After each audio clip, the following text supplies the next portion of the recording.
The moment you stop desperately trying to hold on to something is the exact moment it starts moving toward you. Not as a spiritual concept you adopt to feel better about loss, as a lived, observable, repeatedly confirmed pattern that operates with a consistency that eventually becomes impossible to dismiss. Relationships, opportunities, peace of mind, creative flow, the specific, elusive quality of genuine aliveness that seems to retreat the harder you pursue it and arrive, unbidden. The moment you redirect your attention towards simply being present in your own life, you have felt this. You already know it from the inside. The text that finally arrived after you genuinely stopped checking. The opportunity that emerged after you accepted another path. The connection that deepened after you stopped trying to force it into the shape you needed it to take. This is not coincidence. It is not the universe's sense of irony. It is something precise and psychological and entirely worth understanding. Ending because understanding it changes not just how you pursue what you want, but the fundamental quality of the energy from which you pursue anything at all. Here is what nobody says clearly enough about the pattern of desperate attachment. Desperation has a frequency.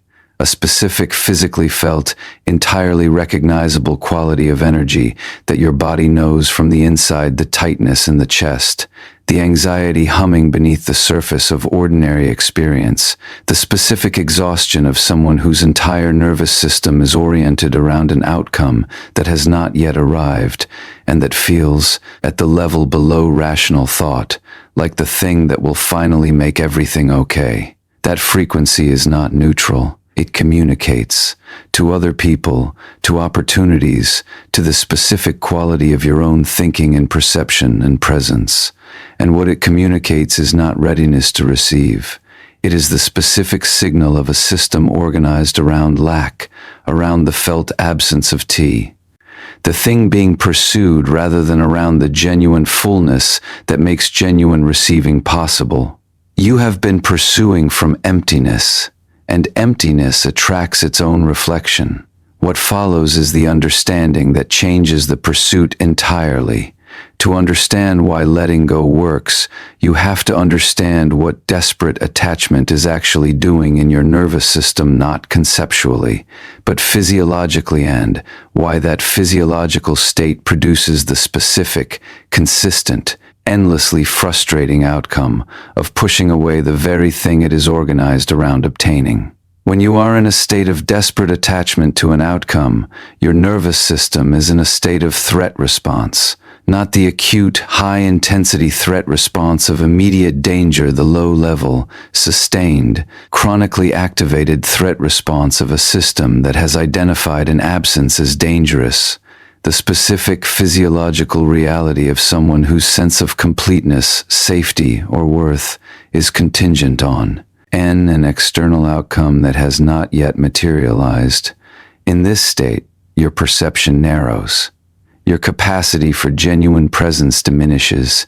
The part of you that is most authentic, most relaxed, most genuinely yourself, the part that other people find compelling, that opportunities recognize as capable, that genuine connection is actually drawn to retreats behind the activation. What is visible instead is the desperation, the trying, the specific, involuntary, impossible to fully conceal energy of someone who needs this to work. People feel that energy.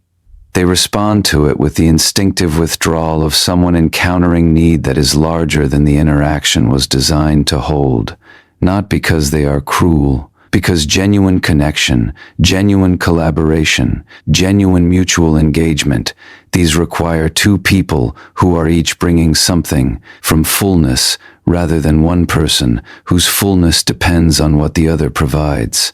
Here is the brutal truth about what desperate attachment is communicating beneath its conscious content.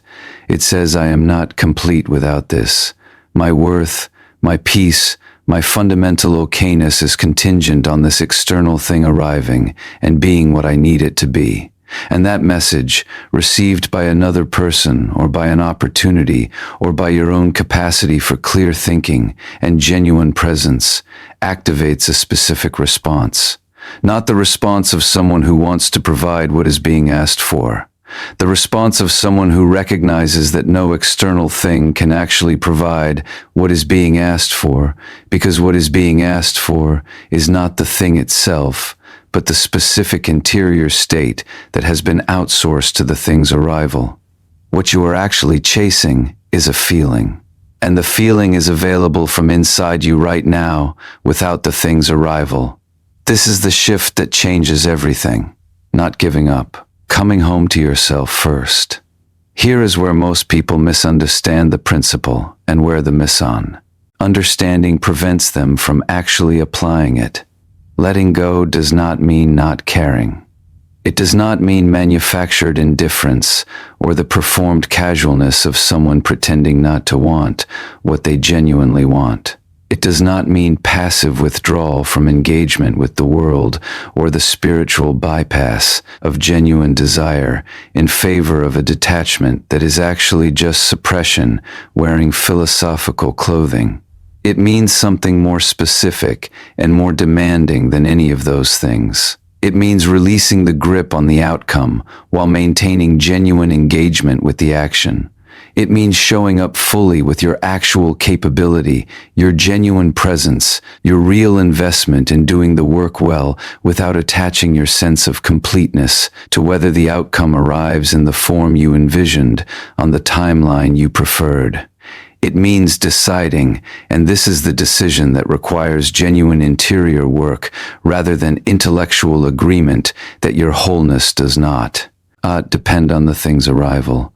That you are, right now, in this moment, without the relationship or the opportunity or the validation or whatever specific thing your desperate attachment has been organized around already enough, already complete, already worthy of the full quality of your own attention and presence and care. This decision is not made once. It is made daily.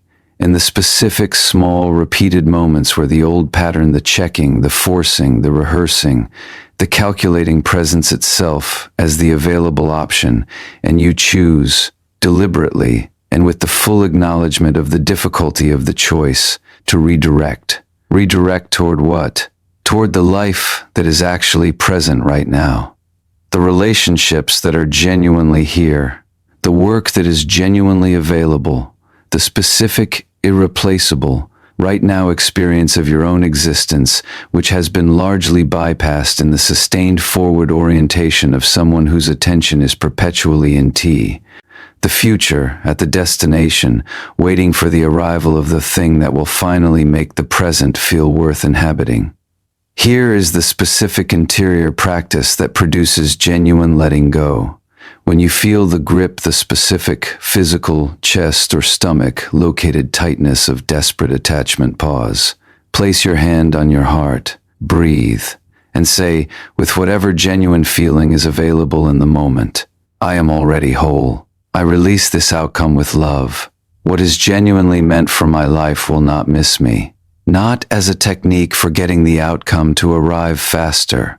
As the genuine, practiced, daily redirecting of your energy from the frequency of lack to the frequency of genuine presence in your own life. That redirect practiced consistently, felt genuinely, is what shifts the energy that was pushing everything away. Not because shifting the energy is a strategy for attracting things, because it is the actual lived experience of being genuinely fully here. Here is the distinction that makes everything practical rather than philosophical.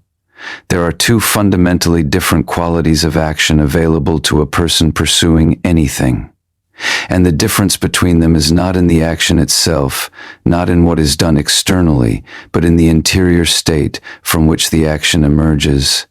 Desperate action emerges from lack, from the specific activated threat response state of a system organized around an absence.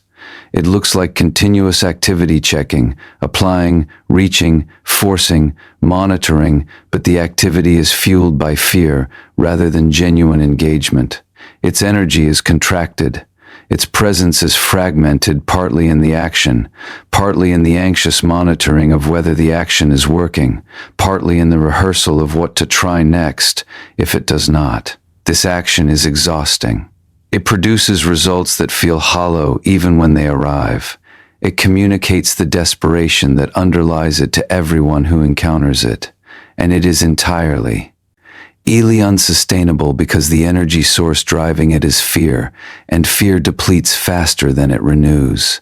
Inspired action emerges from fullness, from the specific, grounded, genuinely present state of someone who is engaged with the work, because the work itself has value, because showing up fully is worth doing, regardless of whether the specific outcome materializes in the specific form that was hoped for.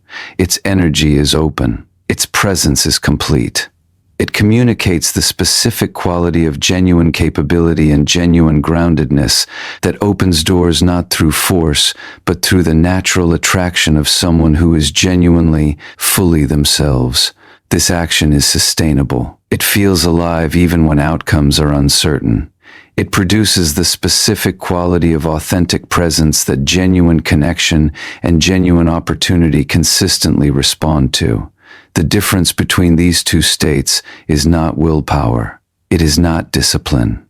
It is the interior shift from organizing your completeness around external outcomes to genuinely inhabiting your own life right now, as it is, without waiting for its improvement to make it worth being fully present in. Ask yourself honestly, from which of these two states have you been taking most of your recent actions? The answer will tell you everything about why certain things have been arriving and certain things have not. Here is where the understanding becomes a specific, immediate, entirely practical challenge.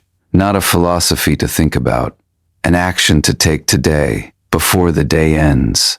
Before the intellectual understanding dissolves back into the familiar patterns of checking and forcing, and hoping and monitoring that have been operating for so long, they feel like the natural state of things.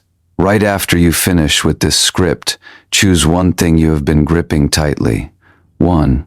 Not everything at once, one specific thing, the one whose absence has been most consistently organizing your attention and energy. A person.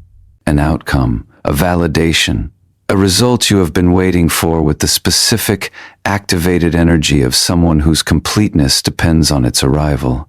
Write it down. Then write underneath it, not as a technique, but as a genuine statement of intention. I release this with love.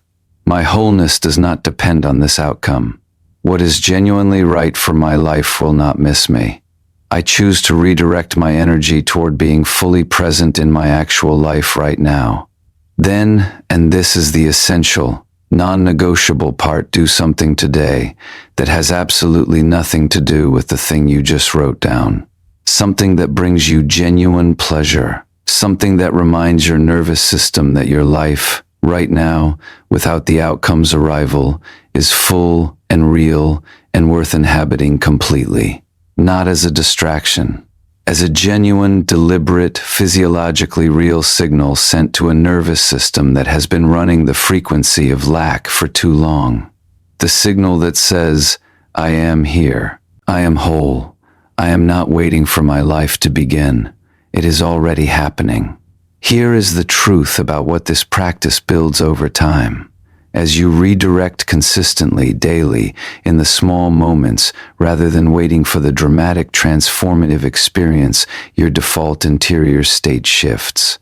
The chronic low-level activation of desperate attachment gradually gives way to something more spacious, more genuinely present, more accurately calibrated to what is actually happening in your life, rather than what is not yet happening. And from that spaciousness, something remarkable becomes consistently true. You begin showing up differently, not strategically, genuinely. The authentic quality of your presence, no longer contracted around an absent outcome, becomes available to the people and opportunities in front of you. And people and opportunities respond to that presence with the specific, consistent, entirely understandable response of something encountering genuine aliveness rather than the performance of it. Here's the final truth. The deepest reason letting go works is not strategic. It is not a technique for attracting what you want by pretending not to want it. It is the recognition, genuine, embodied, practiced into lived reality, that you are already everything you have been, trying to become through the acquisition of the external things you have been chasing. The love you want begins with you loving yourself. The validation you seek begins with you genuinely valuing what you are and what you carry. The peace you have been trying to create through the right circumstances begins with you releasing the need for circumstances to cooperate before your interior is allowed to be genuinely okay. You are already whole, not as an idea, as the actual, present, available right now truth of what you are. Stop chasing what you already are.